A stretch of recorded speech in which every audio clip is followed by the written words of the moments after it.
Guys, today we're going to learn about the midterm break by Seamus Heaney. We are going to summarize the poem, all of it. Let's start on the history. Seamus Heaney was born on 13 April 1939, the eldest of 9 children, at the family farmhouse in Northern Ireland. So I'm not going to go more on the history. So we're going to focus on the things that you're going to write on exams. About the poem. This is one of Seamus' finest piece of work. The poem is written from the first person's point of view. The person view of young Heaney, summoned from school after his brother had died. He was only 14 years old when the accident happened, but the poem captures the family funeral atmosphere in a subtle and sensitive manner. Type of poem. Lyric. Short poem that reveals the speaker's feelings, emotions, mood, state of mind, thoughts, and attitude. It is a beautiful, anonymously moving lyrical poem that commemorates a terrible event. Except for the last two lines. The lines are unrhymed. Title. The title is ambiguous or misleading. Midterm break suggests having a break from school in the middle of the term. For the speaker, this turned into a midterm break as he was called away from school in the middle of the school term to attend his little brother's funeral. When people see words midterm break, they automatically think of a break from schoolwork, a time of enjoyment and relaxation. The connotation is one of the holidays and fun of family time. The poem, however, is about death. The break in the title might refer to the fractured family unit, cutting off ties between the speaker and his young brother, and also the end of his brother's life. It might also refer to the fact that the family is emotionally broken and devastated. Structure. The poem of 22 lines consists of 7 stanzas of 3 lines set. Each and it ends in an unforgettable single line image, as if underlining everything that has gone before. There is no formal rhyme scheme, mostly free verse. There are half rhyme and some rhyming words every now and again.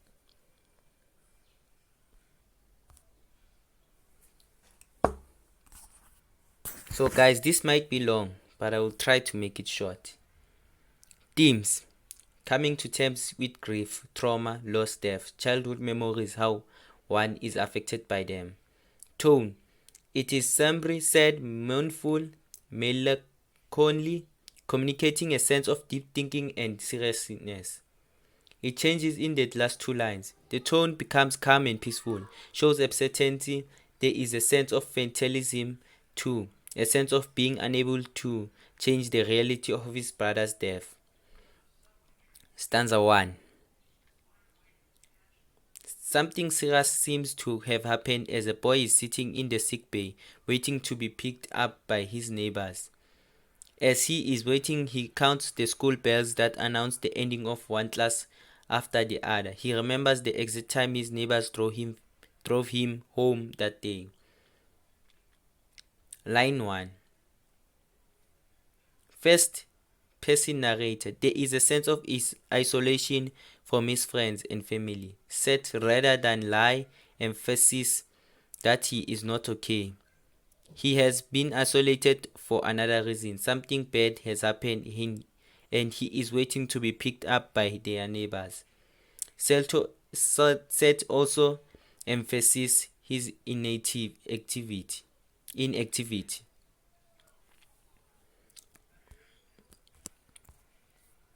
A sick bay is a room at school where learners go who are too ill to attend classes. He is waiting in the sick bay instead of at reception.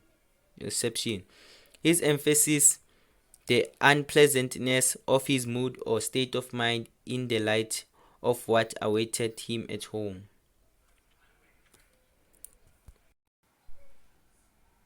Line 2. Counting bells. The boy has nothing better to do to pass the time. It shows his impatience or even boredom. He keeps himself busy by counting the school bells, indicating the end of the period. It is clear that he is impatient because he is anxious. He desperately wants to get home. The counting of bells indicate that time passes slowly for him and that he has been waiting for a long time to be picked up by their neighbors. Onomatopoeia, the use of alliteration of the C sound and the assonance of the E sound. Both suggest the repetitively ringing bell. It also emphasizes the speaker's confusion. Kneeling instead of ringing creates an anomalous tone. Kneeling is associated with funerals and death, not with the ringing of a school bell. It reminds one of the slow, mournful ringing of a funeral bell. The reader gets the impression that something bad has or is about to happen. It foreshadows disaster. Contrast is implied. Normally, joy is associated with classes that end. In this case, there is a sense of sadness. He is thinking of death to such an extent that all bells sound like funeral bells to him. Internal rhyme, counting, kneeling, suggests that idea of finality of time seeming to slow down. It also adds to the musical sound of the bells ringing. Line 3. Heaney remembers the precise time that he was picked up. It indicates how traumatized he was at hearing the news of his brother's death. Remembering exact dates and times emphasizes that the event is so unforgettable. In this case, tragic that everything about it is etched on his memory. People remember traumatic, life-changing events vividly. It also emphasizes that it was a long, drawn-out waiting period. He had too much time to think or brood over what had happened. Neighbors. He is driven home by his neighbors, not his parents. This may indicate that something is wrong, which is why the parents could not pick him up. His parents are waiting at home for the body of his brother to be delivered. They may also be too emotional to drive. The secrecy and suspense depend. Stanza 2. On his arrival at home, he found his dad crying on the veranda, something which Heaney clearly remembers to be out of character for his father. The family friend, Big Jim Evans, implies that his father finds it difficult to cope with the traumatic news of the day. Line 4 and 5. Here we encounter the first sign of grief. His father waiting for him to arrive is crying. Porch. His father cries outside on the veranda, away from all people who have gathered in the house for the funeral awake. This creates a feeling of sadness, pity, and empathy in the reader. My father crying. The poet is shocked that his father is crying, as this is entirely out of character. Tough man showing emotion is not something the speaker is used to. This indicates that something terrible has happened. The dash creates a pause and thus emphasizes his shock. It also indicates that an explanation will follow. He will explain why he is surprised to see his father cry. Furthermore, the fact that his father is outside on veranda ensures that this is the first member of the family the young boy sees when he arrives home.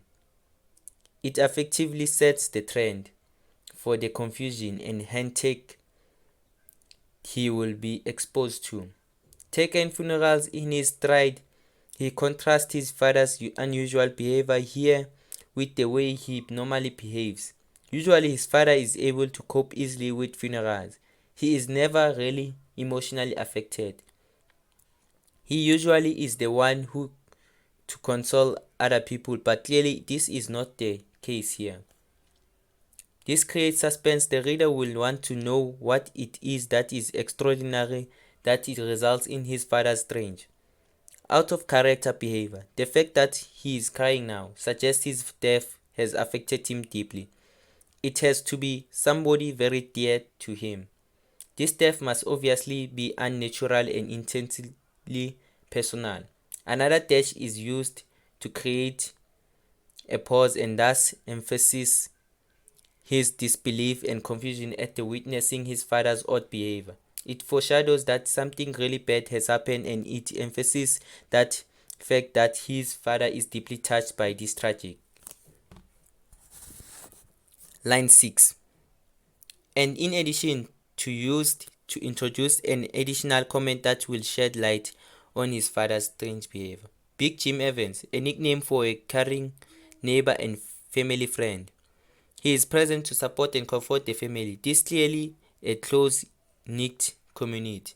Big Jim affirms that the situation is indeed very difficult for everybody involved. He is present to comfort the family. It was a hard blow. The neighbors avoid talking about the young brother's death. Unintended pun or one word play. Hard blow has double meaning. The actual physical impact of the vehicle hitting the child against the head, causing his death literally, and the emotional blow to the family. The death of the child is an extreme, tragic, devastating, sorrowful experience for everybody involved. Figurative.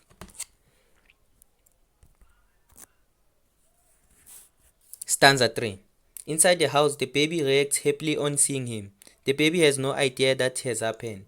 Old men stand up to shake his hand in sympathy. This makes him feel uncomfortable, as it will be more unusual for young people to get up to shake the hands of older people. Line 7. Antithesis. There is an extreme contrast between the father's behavior in the previous stanza and the baby sibling's behavior here.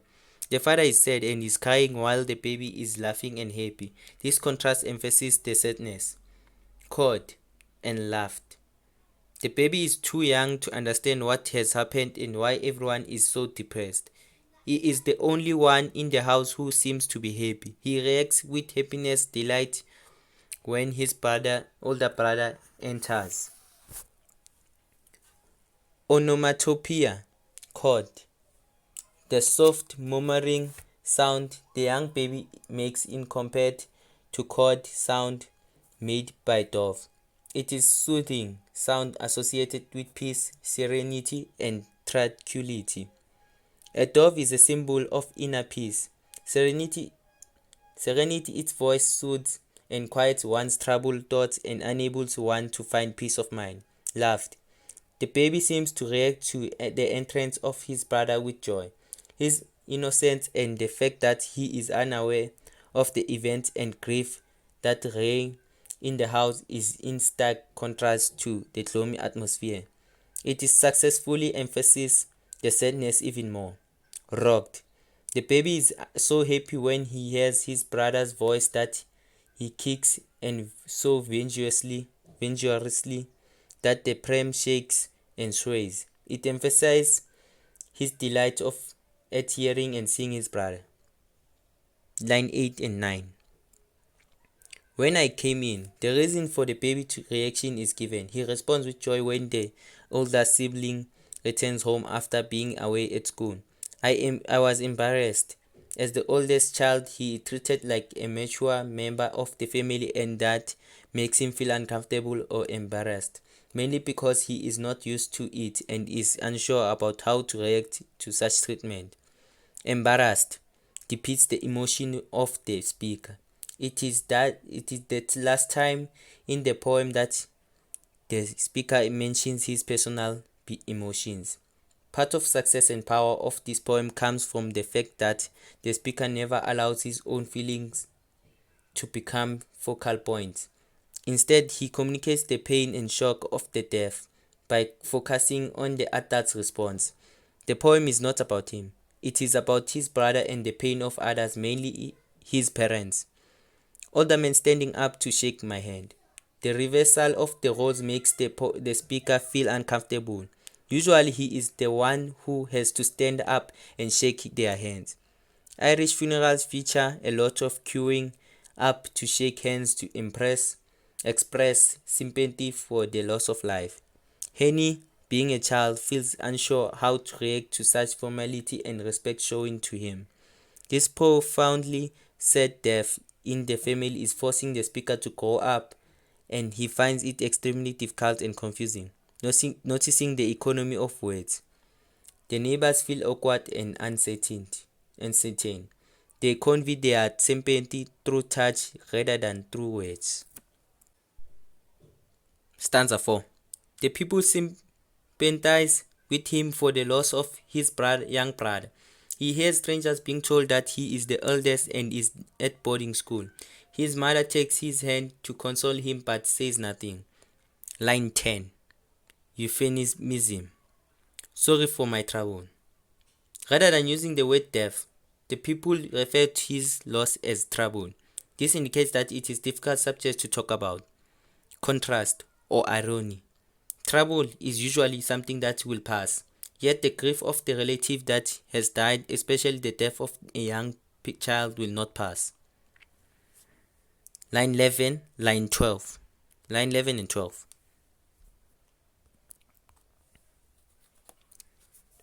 Whispers. The people present talk in whispers. Whispers is personified, given the human ability to inform or to tell something. The harsh silence highlights the sympathy, compassionate, caring attitude of neighbors and friends. Out of respect for person who has died, people usually talk in muted tones around bereaved people and when sympathizing with someone for his loss. Consonants. Whispers informed strangers I was the oldest. The repetition of this captures the hushed, muted atmosphere in the house. Strangers. Some of the people who have come to sympathize are unknown to the speaker. This increases his discomfort. At school, the speaker was at boarding school when the accident happened. My mother held my hand. His mother is devastated but still sensitive to the need of her eldest child for comfort. She needs to be comforted too. She therefore holds his hand.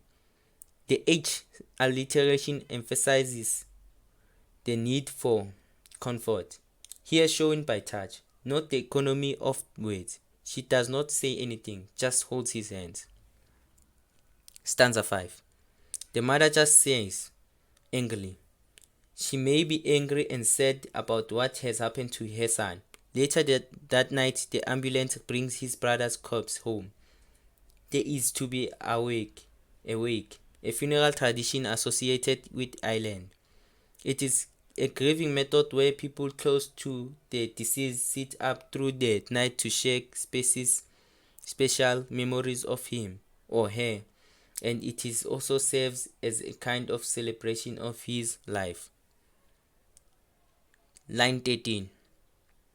The two stanzas are linked through the use of enjambment. Carved out. These words indicate how difficult it is the mother to deal with her emotions. She almostly aggressively lets out audible sighs. We are told that his mother is too angry to cry, but we are not told why. We can only speculate. Her anger may be directed at the driver of the car that caused her child's death, the person who had to look after him if there had been somebody else, herself, and or even God who allowed this to happen. Tearless says, possibly interpretation of these words may include, his mother has cried so much that she no longer has tears to cry. She is so shocked that she finds herself unable to cry. She is so angry, upset that she has not yet acknowledged the fact that the little boy is indeed dead. Contrast. The father isolates himself and cries, whereas the mother seems to find it difficult to start the grieving process. She shows her emotions by singing angrily. The speaker himself seems to be completely overwhelmed by an array of confusing and contrast emotions. The focus is not on his emotions but on the emotions of the growing ups. That gives the poem much of its quiet indignity. Line 14 and 15. 10 o'clock. Once again, Heaney remembers the exact time. It indicates how traumatic the experience was for him. The sight of the ambulance arriving with his brother's body is something he will never forget. It also emphasizes that it has been an exceptionally long time, tiresome and grief-filled day. The ambulance arrived. The ambulance arrives with his baby brother's body. Historical and cultural, it is customary in Ireland to display a body in the house before the burial, so that friends and family can say a last goodbye. Corpse. The word corpse is clinically and a little cold. It suggests that Heaney seems detached. He does not see his body as being that of his younger brother. He has dehumanized the body as a lifeless thing in an attempt to cope with his grief. It sounds like a rather unemotional, detached comment. The speaker, only 14 years old, finds it difficult to understand death and come to terms with all the contrasting emotion he is bombarded with. It may also show the speaker's refusal to accept his brother's death. He is in a state of denial and disbelief, starched to stop or restricting bleeding and to clean the wound. Starched and bandaged. It refers to the failed attempts to save the child. The idea is that he was attended to after the accident. Medical personnel tried to save him but failed. Stanza 6. The next morning, the speaker goes up to his brother's room to look at the dead body. There are candles and snowdrops, flowers in the room. The last time the boy has seen his little brother was 6 weeks before he died. Line 16. Next morning, line 16.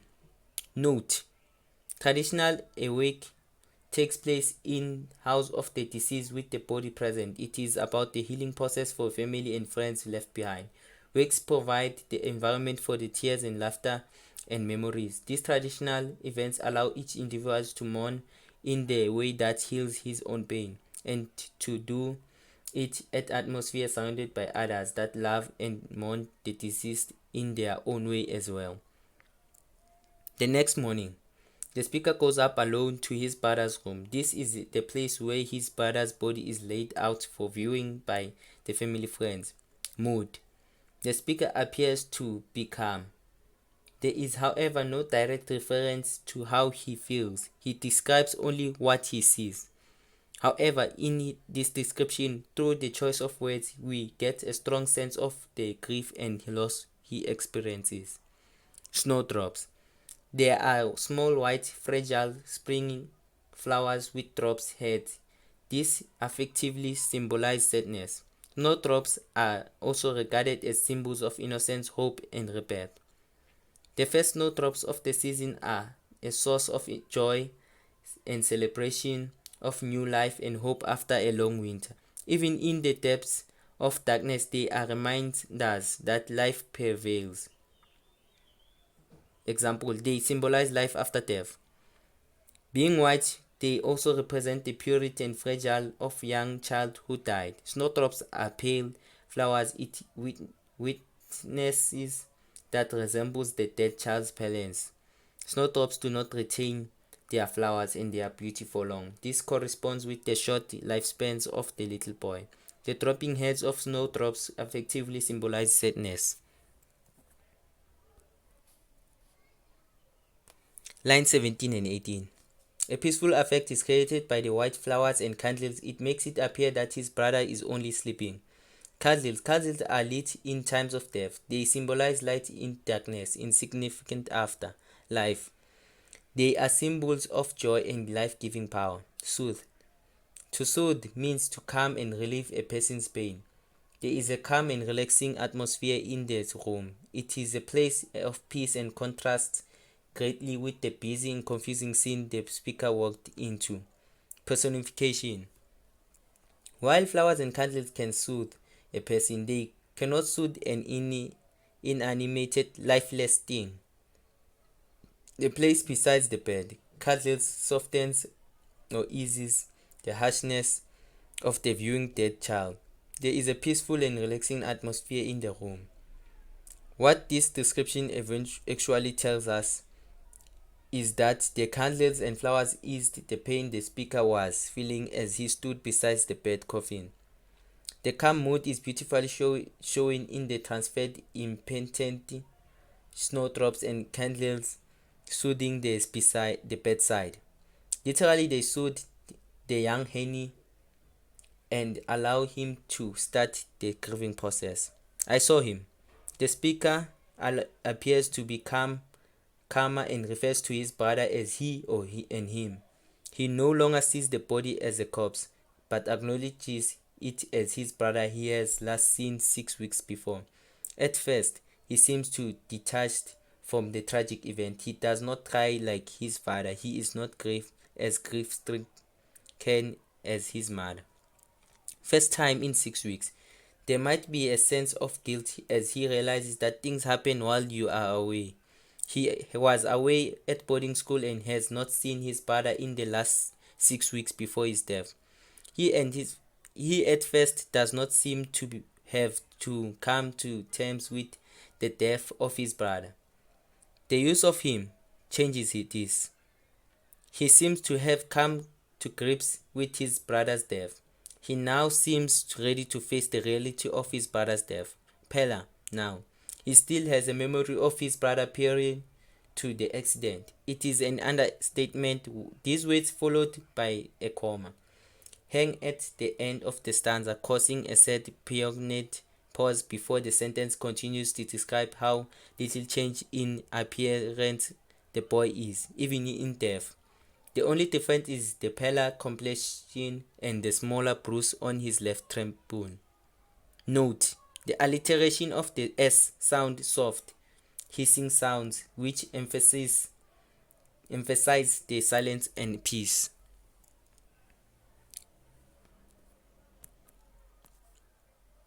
Stanza 7. He finds his brother lying in a small coffin and notices that he has bruise on left side of his head, but with no other sense of violent injury. He knows he has knocked over by the car, not run over by it. The mood changes in the final stanza, where we presented with an image of a pale white face with a deep red bruise on the left temple. Temple is flat, soft area on either side of the forehead. By the way, guys, this is line number 19. Line 19. Metaphor. Wearing a poppy bruise. Literally, the shape, size, and color of the bruise on his temple is compared to the shape, size, and red color of the petals of a poppy flower. The speaker uses this metaphor to indicate that the scar his brother has is a reddish bruise on the temple resembling a poppy flower.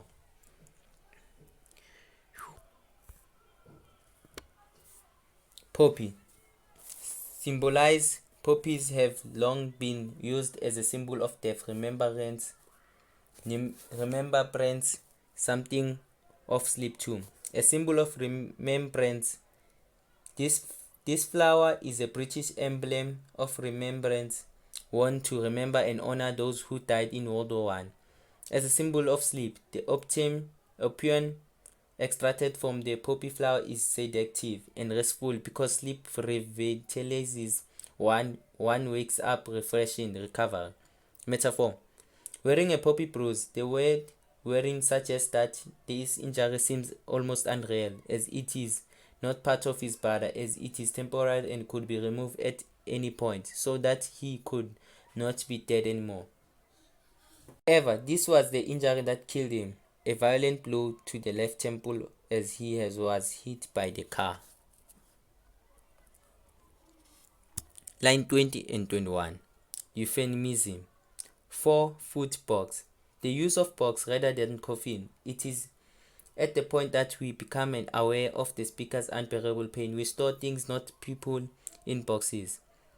His brother was only recently a baby that lay in a cot, with his whole life ahead of him. Now he is in an inanimated, lifeless object in the box. Notice how the poet emphasizes the meaning of the line by the use of the F alliteration, for and foot. Simile, for and foot, box as in his court. By comparing the coffin to a court, the speaker symbolizes how peaceful and safe the child looked. He seemed at peace, as if he were only sleeping. Sleep and death resemble each other in that one's eyes are closed and one does not move. No gaudy scars. The boy's outward appearance has not been marred, or damaged. By the accident, there are no ugly bruises visible.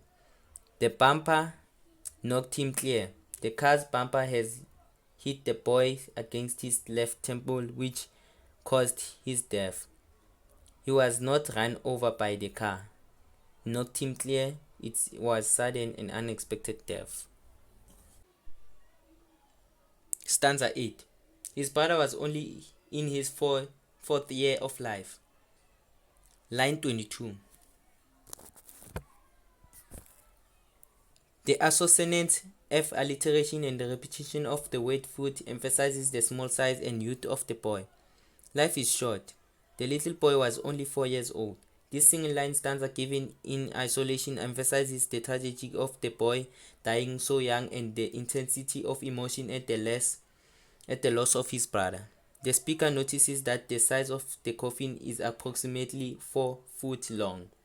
A foot is about 30 centimeters. Therefore, the coffin is only about 1.2 m long.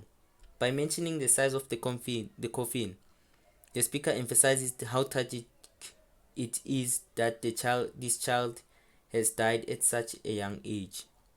Metaphor.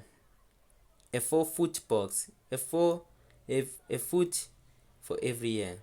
The small coffin measures out the life of the victim in years and signifies the brevity, shortness of his life. The line is filled with pathos. It arouses the reader's sympathy and empathy. Alliteration. A 4-foot box, a foot for every year. The repetition of the F sound makes one realize how small and how young the boy was. The deliberate stress of the F sound